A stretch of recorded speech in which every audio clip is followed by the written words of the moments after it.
EV vehicles 4 wheelers కానీ 2 wheelers కానీ ఇంతగా పాపులర్ అవడానికి లాస్ట్ ఈ 10 ఇయర్స్లో పాపులర్ అవడానికి రీజన్ ఏంటో తెలుసా? మీరు అనుకున్నట్టు బ్యాటరీ బాగా డెవలప్ అయింది అనుకుంటున్నారు.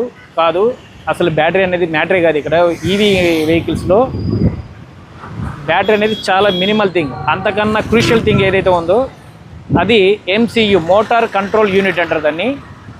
ఆ మోటార్ కంట్రోల్ యూనిట్ అనేది ట్రూ బై డైరెక్షనల్ ఇన్వర్టర్. అంటే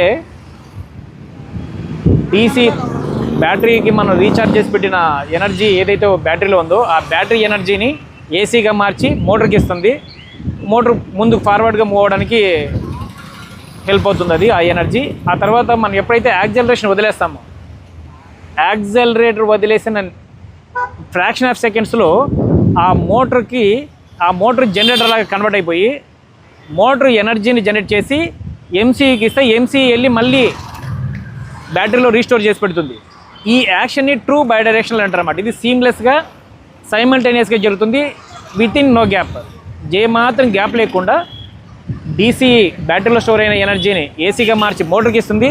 మోటార్ మళ్ళీ ఏసీ ఎనర్జీని జనరేట్ చేసి ఎంసీకి ఇస్తే ఎంసీ వెళ్ళి బ్యాటరీలో రీస్టోర్ చేస్తుంది. ఈ యాక్షన్ని ట్రూ బైడైరెక్షనల్ ఇన్వర్టర్ అంటారు. ఈ టెక్నాలజీ చాలా డెవలప్ అయింది. ఒకప్పుడు అది చాలా బల్కీగా ఉండేది, దాని హీట్ మేనేజ్మెంట్ చాలా కాంప్లికేటెడ్ ఉండేది. ప్యూర్ ఎనర్జీ కన్వర్షన్ డీసీ నుంచి ఏసీకి, ఏసీ నుంచి డీసీ కన్వర్షన్ అనేది ప్యూర్గా ఉండేది కాదు. ఈ లాస్ట్ 10 ఇయర్స్లో ఆ టెక్నాలజీ చాలా డెవలప్ చేశారు. తర్వాత చాలా కాంపాక్ట్ అయిపోయింది, థర్మల్ మేనేజ్మెంట్ చాలా ఇంప్రూవ్ అయిపోయింది. అందువల్ల ఈ ఈవీస్ పాపులర్ అవుతున్న ఈ మధ్యకాలంలో.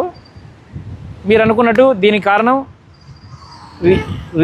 ఛార్జింగ్ స్టేషన్స్ కాదు, లేదంటే బ్యాటరీ టెక్నాలజీని కాదు. బ్యాటరీ టెక్నాలజీ ఎంతో కొంత ఇంప్రూవ్ అయింది, కానీ మేజర్ రీజన్ అయితే మాత్రం true bidirectional inverter, compact thermal managed true bidirectional inverter. That is called MCU, motor control unit.